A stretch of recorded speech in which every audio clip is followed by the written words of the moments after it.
Texting and driving is becoming more and more common over the years.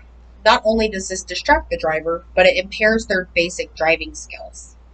My visual aid that I have here to show you today is just the chances of you getting in a wreck very simple distances. Reaching for an object, you are 8 times more likely to cause a crash. Eating, you are 3 times more likely to cause a crash. But texting, you are 23 times more likely to cause a crash. And if that statistic alone does not convince you, I do not know what will. My cited problem statistic number 1 is coming from bankrate.com. Texting and driving causes about 400 fatal crashes each year. That's a lot. My cited statistic number 2 is you are 20 times more likely to wreck when texting than you are when not using a cell phone. That's also cited in my visual aid as well, coming from bankrate.com. My cited statistic number 3 is you cannot drive safely unless the task of driving has your full attention. That one's kind of self-explanatory, coming from NHTSA. Another statistic coming from NHTSA is texting and driving is banned in most states. And ultimately, I do feel like that should be in every state at this point. My personal relation that I have here with texting and driving is my dad was actually in a texting and driving accident a few years ago that put him out of work, and it almost cost him his life. So that alone has convinced me to not only stop the habit, but encourage others to do so as well. This problem is considered a habit. In most cases, it takes self-control to steer away from this terrible habit. It can be prevented if you make rules for yourself or turn your notifications off. In some cases, most modern cars or cell phones do have a way you can turn your notifications off or have them just come through your car, where it may be easier for you to look at them, but you're not supposed to take the time to sit there and look at it either. My visual aid I have here for you as well is just an example of one of the more modern things. This is called driving focus. I do believe Apple products carry this as well. But there is a way you can silence your notifications. You can turn them on automatically after you're stopped, but it does not let that interference with others come through your car or your phone in general. An action for someone who is already doing what you want. I would encourage others or say something to someone who may be texting and driving, because ultimately even hearing it from someone else may convince them that that is a good idea and they should probably stop. In most cases, if they hear about something bad happening, it may convince them as well. So in my case, my father almost dying in a texting and driving accident, even though he wasn't the one texting and driving, still almost cost him his life. So that was enough to convince me, from that day forward, I have not texted and drove since then. The costs of this action are not necessarily bad. It really is just to drop a bad habit, and that habit may cost you or someone else's life.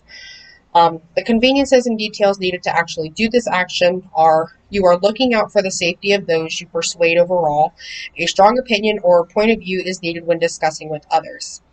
There is a good chance that not everyone agrees with you, and that's fine. But as long as you have a strong viewpoint and you believe in what you believe in, and you can have enough knowledge behind that you can back it up and make it good reasoning, you can entirely convince other people why it's such a bad idea. An action for someone who is interested but not doing what you want for some reason. Put the phone away. Even if it seems impossible, they can wait. The cost of this action, for some, it may drive them insane to an extent at the thought of not checking their phone. The specific time is the 5 seconds it takes to reply that can wait until you get to your destination. So even though you may be used to doing something, you've maybe done it for so long, you can break that habit and get out of it. It's not something, you can wait until you get stopped somewhere. That person can wait. Even just getting on the phone, that may help in some instances. That way you're not, solely looking at your screen. But again, distracted driving just isn't good in general. The conveniences and details needed to actually do this action is an open mindset, determination, and understanding of why you need self-control. So in order to really make yourself understand why you're doing the things you need to do, you need to have an open mindset. Again, if you've done something one way for so long, you may be used to doing it that way and you may not want to change. But to understand why you want to do that change, you may just want to get a better understanding of it. An action for someone who can't or won't do what you want for some reason. This requires a change of perspective and mindset. This is also a way to make a person prioritize better.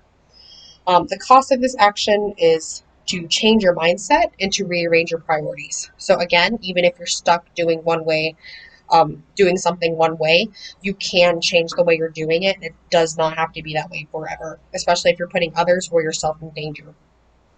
The conveniences and details needed to actually do this action is an open mindset to new things. So again, reiterating what I had just said.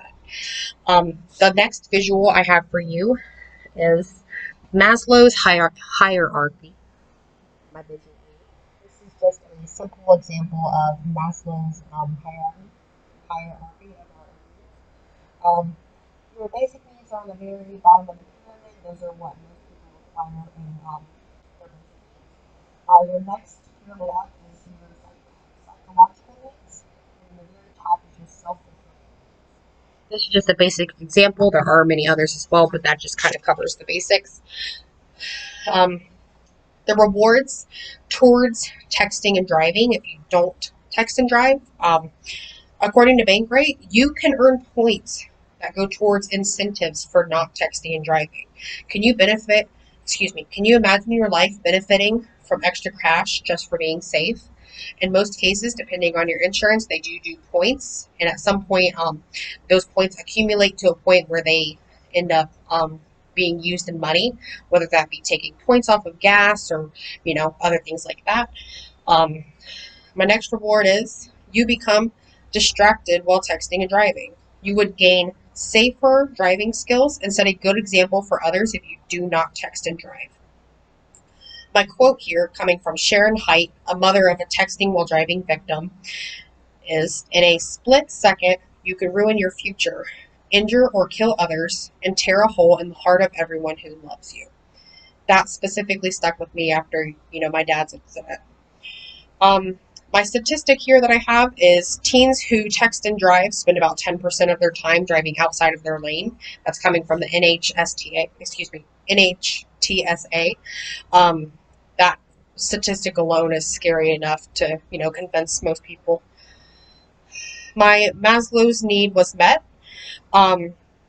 You will be able to survive and give others a greater chance at survival if you stop texting and driving. You will feel better about yourself knowing that you made the world a little safer. My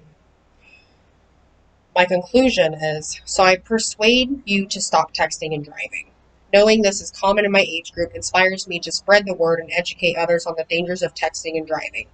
Stopping the habit now would be easier sooner than later. Nothing makes up for the loss of someone's life or permanent repercussions they may have to live with forever. So think about that next time you text and drive. Thank you.